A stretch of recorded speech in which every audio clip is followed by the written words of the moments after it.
Hello guys, bienvenue chez La Doua. It's about everything. Donc, actuellement, on est du côté américain.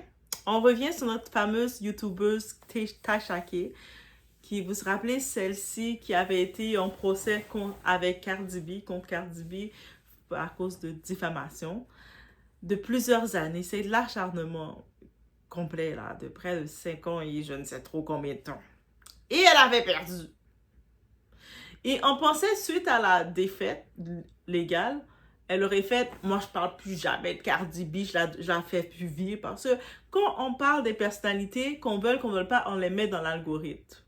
Mais suite à ça, non, elle continue d'être dans les dossiers Cardi B. Et oui, guys. Donc, après avoir perdu son procès contre Cardi B, la blogueuse Tasha K affirme aujourd'hui qu'elle ne peut pas payer les 3,5 millions de dollars qu'elle doit à la rappeuse. Et maintenant, elle demande de l'aide financière à ses fans, de sa communauté. Elle a une grosse communauté quand même, Tasha K. Elle dit à sa communauté, elle ouvre une cagnotte pour « Hey guys, c'est à cause de vous aussi que je suis dans les problèmes. Donc, I need to help me. » Et on va regarder le tout ensemble. Parce que le problème avec Tasha K, ça aurait pu être une erreur à l'époque, et puis bof, elle s'est pas rendue compte de tout ça. Mais elle continue. C'est comme, Tasha, arrête!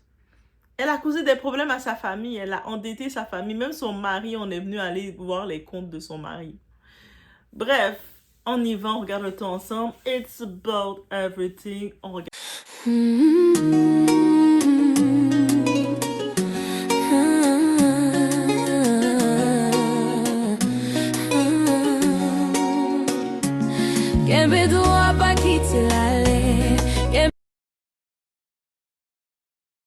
Donc, comme on a pu le voir dans l'actualité, c'est tout dans les faits, la dette énorme. C'est une vraie dette, guys. Oh my God.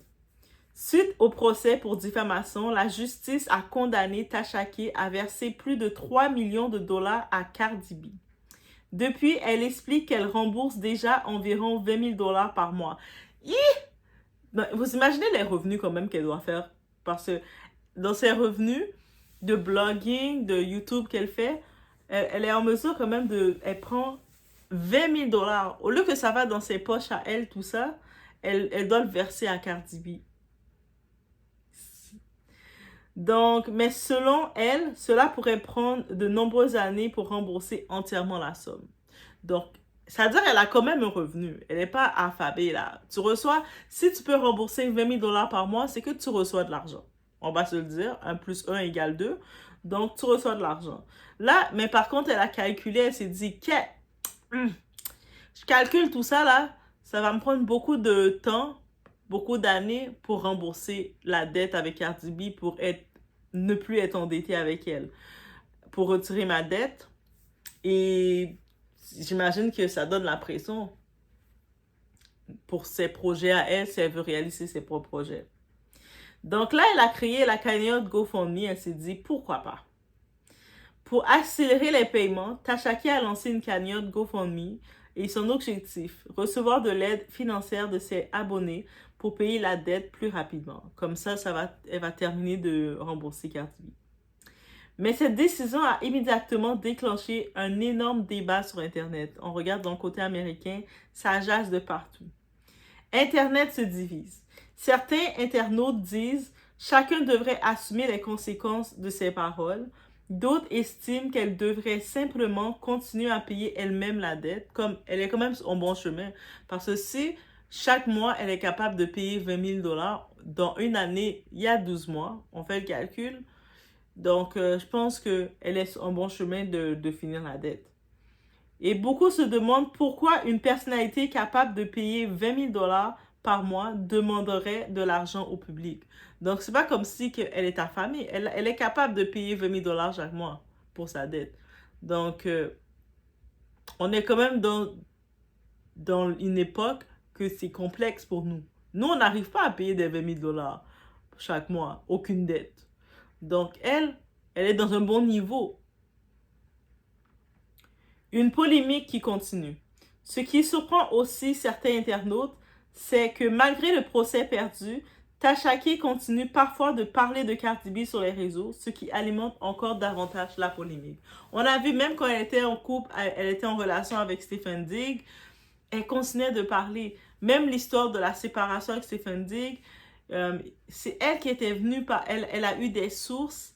Parce que oui, en effet, comme blogueur, comme créateur de contenu, il y a des gens qui veulent passer le message, qui vont utiliser leurs sources, leur Congosa, qui vont l'envoyer au créateur de contenu pour le partager. Mais c'est toi, comme humain, tu dois savoir utiliser ton discernement, te dire est-ce que je veux en parler ou pas. Toi, tu sais que tu as déjà des problèmes, une dette avec cette personne, tu sais que ça t'a déjà créé des problèmes financiers.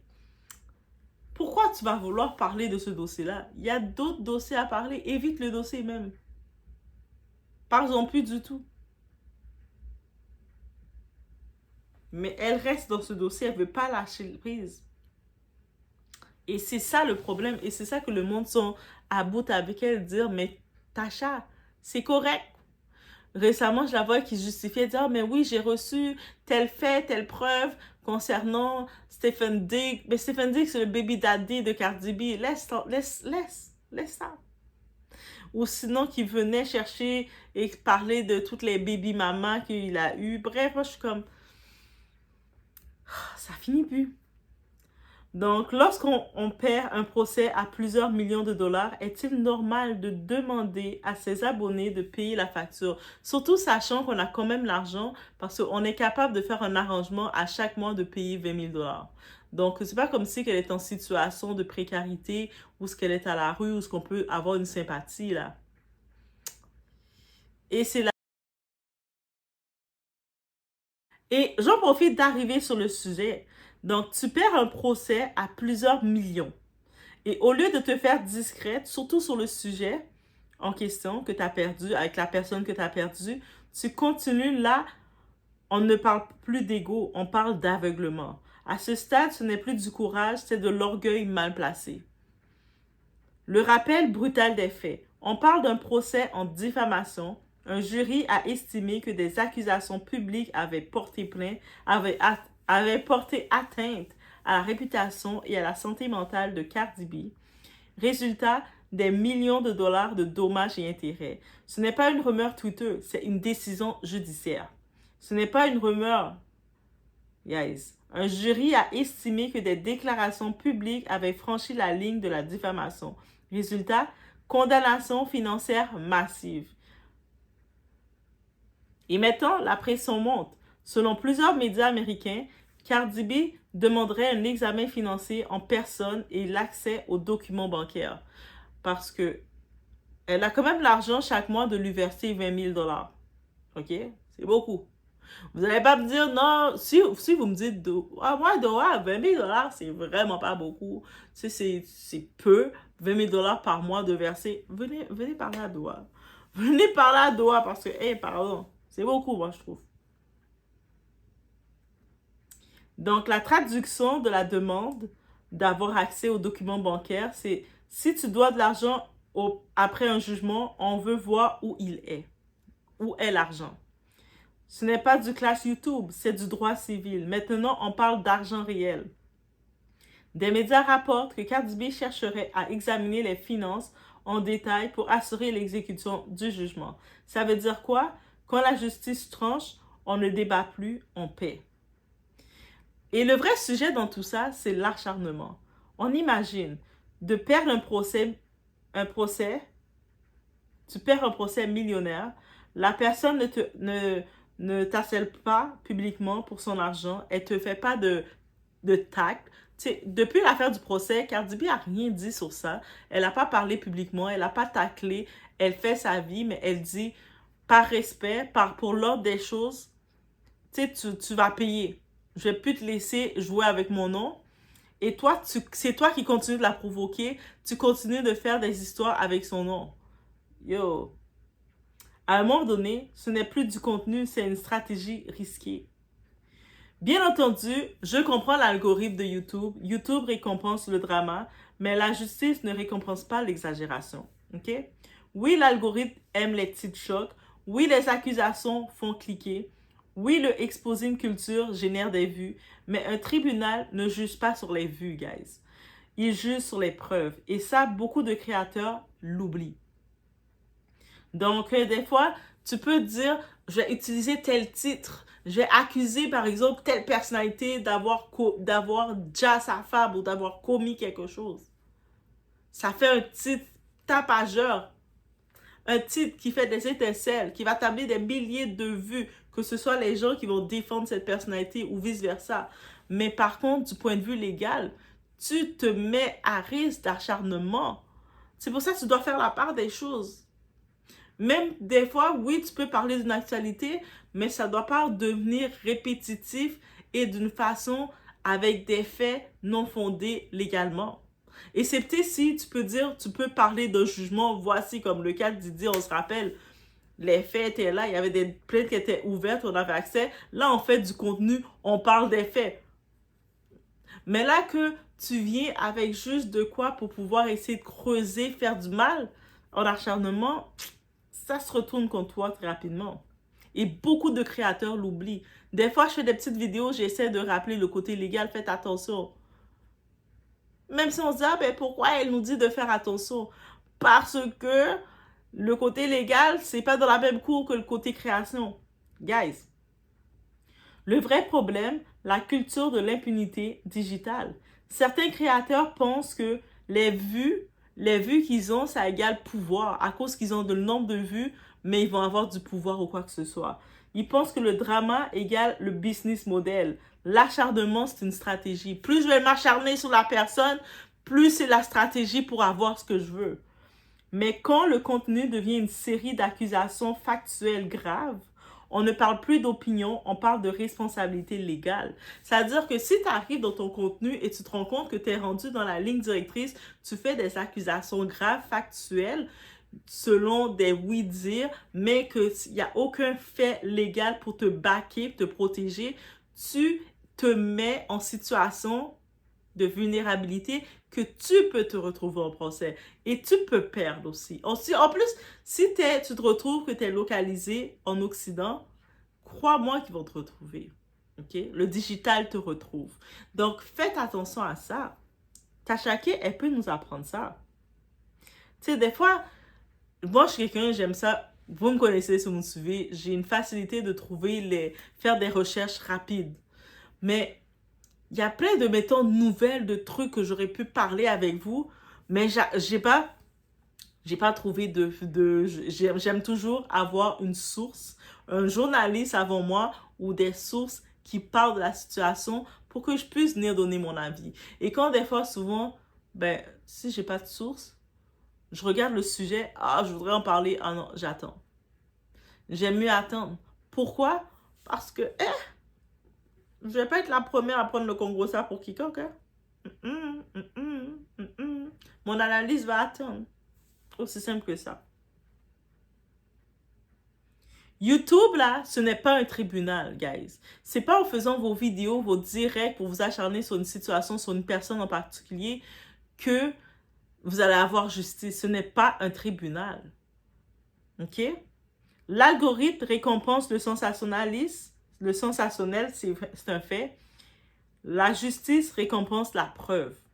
Confondre les deux, c'est comme confondre un ring de boxe et une salle d'audience. OK?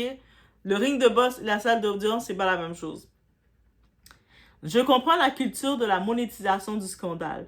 Nous sommes dans une économie de l'attention. Plus c'est choquant, plus ça circule. Plus ça circule, plus ça rapporte. Le problème, la vérification devient secondaire. Combien de fois tu vas regarder une source, tu vas venir, des fois, oui, c'est possible que tu as fait des vérifications et puis il y a des changements. Mais au moins, tu sais que tu as été backé, que tu as allé chercher de quoi pour te protéger. Mais trop de collègues créateurs ne font pas ça. Ne font pas cette diligence. On regarde pour le cas de Tashake, c'est un exemple à ne pas faire. Et elle continue sur cette voie. La confusion entre opinion et information. Les plateformes ont brouillé les frontières. Journalistes, commentaires, gossip, enquêtes, tout se mélange.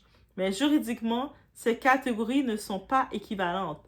La culture du exposing, depuis 10 ans, Exposer quelqu'un est devenu un genre à part entière.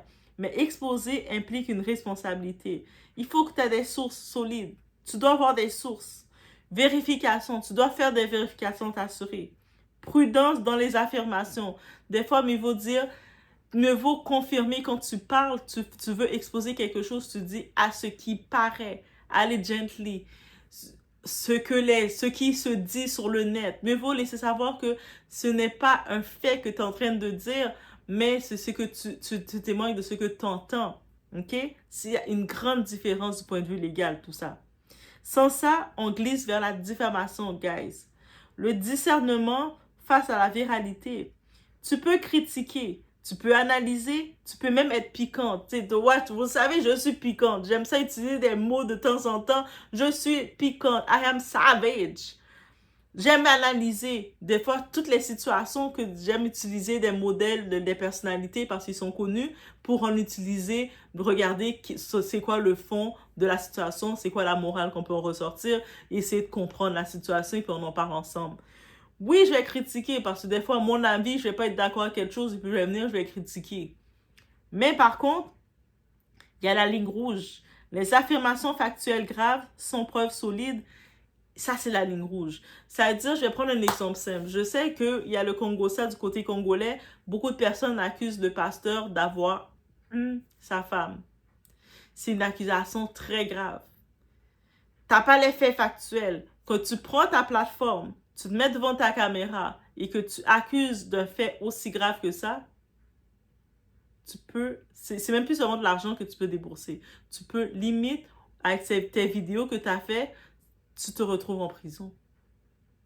Tu peux te retrouver en plus en prison parce que quand tu perds un procès, c'est pas que de l'argent que tu payes. Tu peux aussi te retrouver en prison.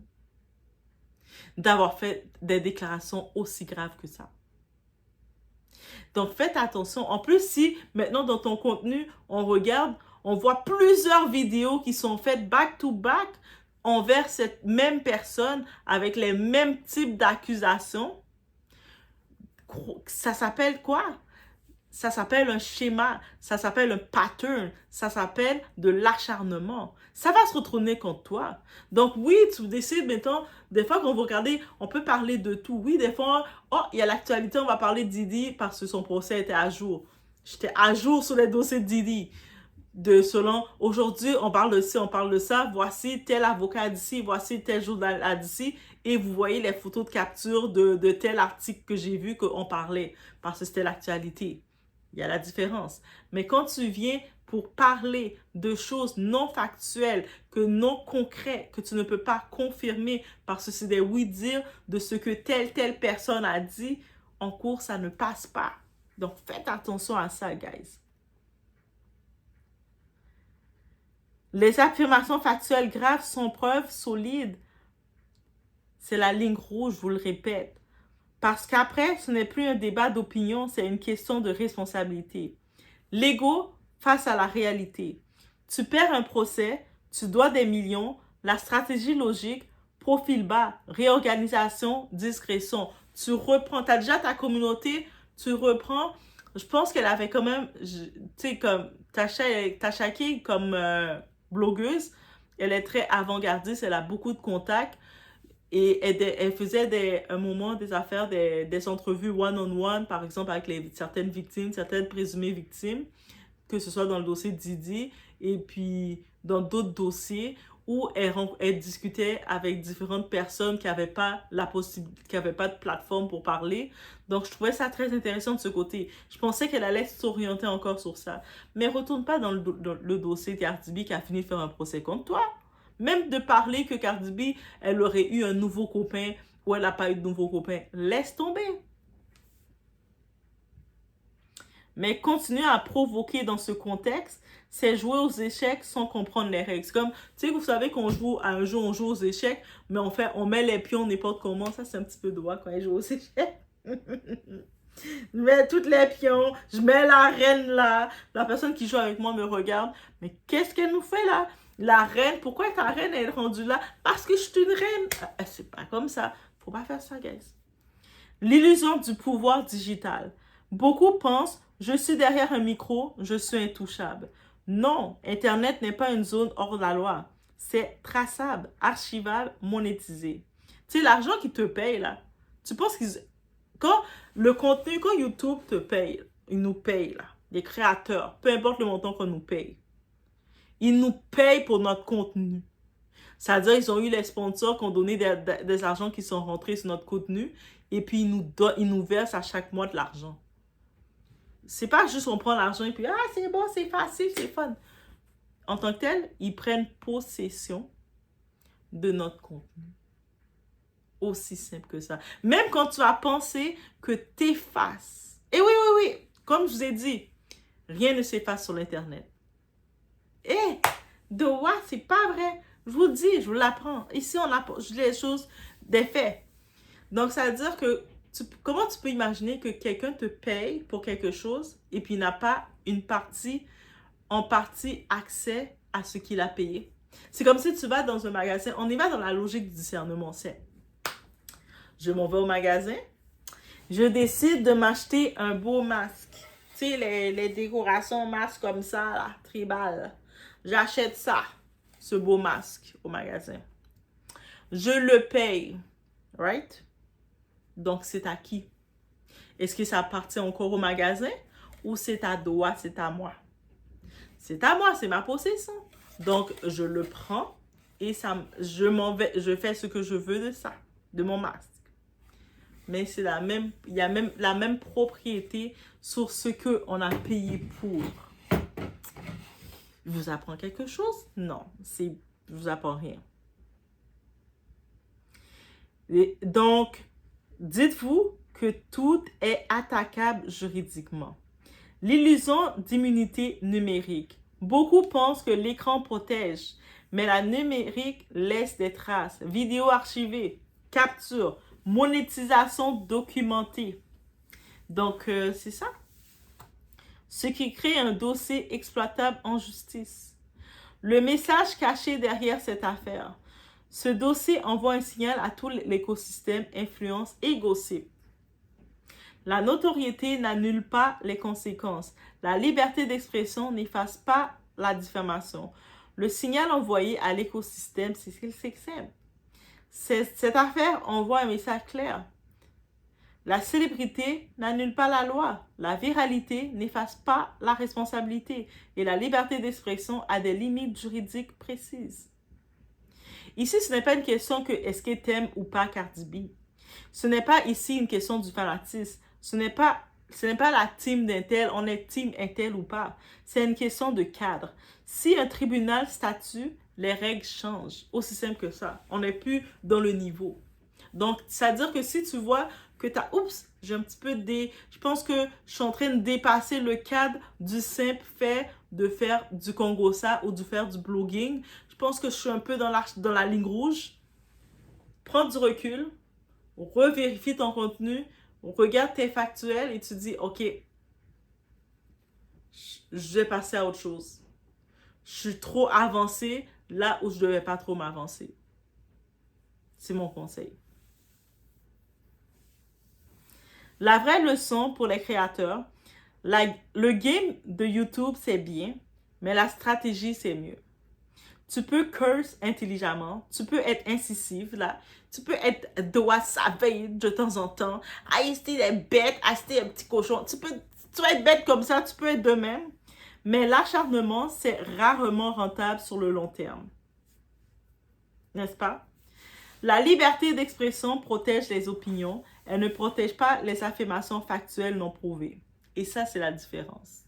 Donc, quand tu arrives, en plus, surtout quand tu fais des déclarations fortes, sur le coup, tu te dis, tu reçois pas, tu as fini de faire tes accusations, tu as fini de faire tes campagnes, parce que dites-vous, le cas de Tasha K avec Cardi B, c'était sur plusieurs années. Je pense que ça fait, je sais pas combien d'années que ça a duré, jusqu'à ce que Cardi B en a eu assez. C'est un humain. Donc, là, maintenant, toi, t'imagines, t'es créateur de contenu sur une période, tu sors 10 vidéos sur une personne pour dire des faits qui sont dans la ligne rouge sur cette personne-là continuellement, sachant que tu n'es pas un tribunal. Crois-moi, cette personne-là, juste à prendre le lien de ta page.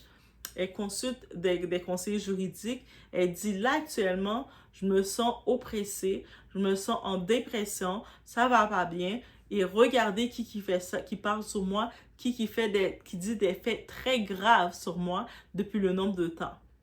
Regardez le nombre de vidéos qui sont faites sur moi. C'est-à-dire, si toi, tu as l'habitude dans ton contenu, dans ta ligne directrice, de faire des vidéos de plus d'1 heure de temps dans la ligne rouge envers un individu en particulier, ressaisis-toi. Parce que si tu te retrouves que tu dois faire des arrangements financiers pour payer près de 20 000 $ chaque mois pour payer, parce que tu as dépassé la ligne rouge, question d'orgueil, est-ce que ça en valait vraiment le coup, le YouTube game? Il y a tellement une différence entre je n'aime pas cette personne ou cet artiste et je déclare publiquement des faits graves. C'est deux choses différentes. De dire, oh, moi, j'aime pas trop Nicki. J'aime pas. J'aime pas. Et de dire des faits graves qui seraient à l'atteinte sur elle. C'est 2 faits différents. Et cette différence coûte cher. Donc, c'est sûr que je risque de faire plus de vidéos, astuces, conseils face aux créateurs, mais je vais les déposer sur Doa Confidentiel. Oui, Doa Confidentiel, c'est le petit côté de ma chaîne membre qu'il va falloir s'inscrire avec un abonnement. Et puis là, je vais aller en profondeur. Vous savez, le côté logistique, le côté conseil, j'aime aussi faire ça. Donc, on va regarder des astuces ensemble sur ça. Donc, let me know, guys. Mais c'était ce que j'avais à dire face à tout ça. Donc, le boss dure 24 heures, un jugement dure des années. Dans ce game, le vrai pouvoir, ce n'est pas de parler fort, c'est de savoir quand s'arrêter. Le boss, c'est rapide. La justice, c'est méthodique. Ça prend du temps, la justice.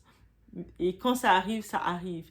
Et dans ce game, ce n'est pas celui qui parle le plus fort qui gagne, c'est celui qui comprend les conséquences. On assiste à un tournant, la professionnalisation forcée du gossip digital. Les créateurs devront choisir spectacle total ou rigueur stratégique.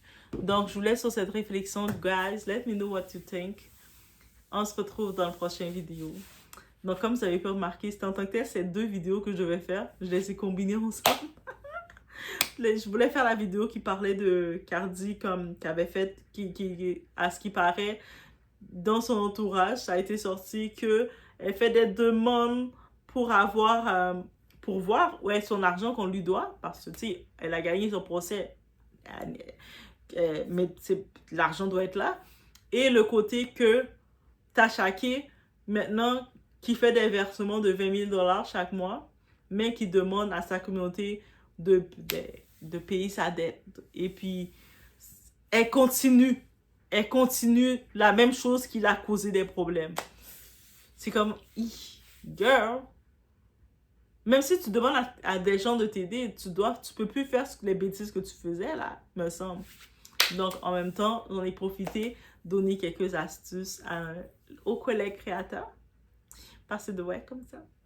Donc, on se retrouve aux prochaines vidéos, guys. Faites attention à vous.